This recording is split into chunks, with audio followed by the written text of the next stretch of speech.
Every morning before the sun had a chance to peek over the horizon, Daniel's alarm rang. He silenced it quickly so his wife and children would not stir.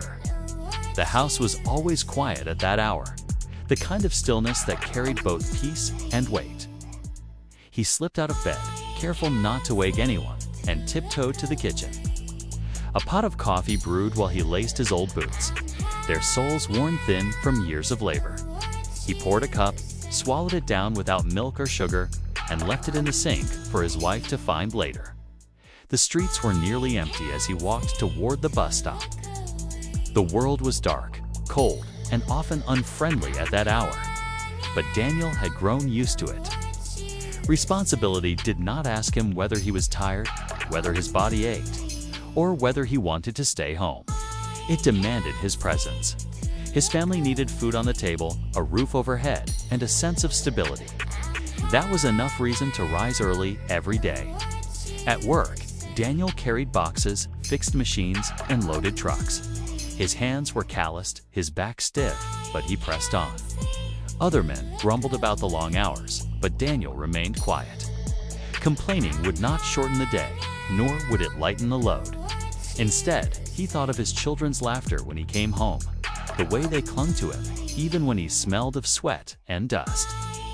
He thought of his wife, who managed the household, cooked meals, and raised their children with patience while he was away. Together, their efforts built the life they had promised each other. By the time the sun had set, Daniel's body begged for rest. He returned home with heavy steps, greeted by the warm scent of food and the sound of his children running to the door. Their arms wrapped around him erased the fatigue, if only for a moment. He sat at the table while his wife served dinner, listening to stories of school and neighborhood games. He spoke little of his day. The details of lifting, sweating, and enduring did not matter. What mattered was that his family never felt the weight he carried.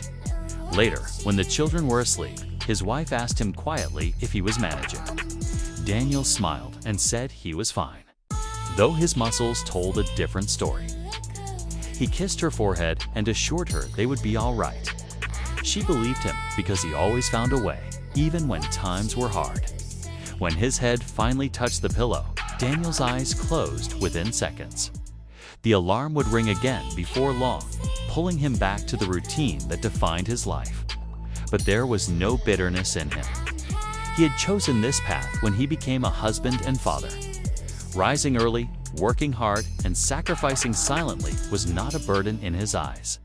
It was his responsibility, his purpose, and the purest expression of love he could give.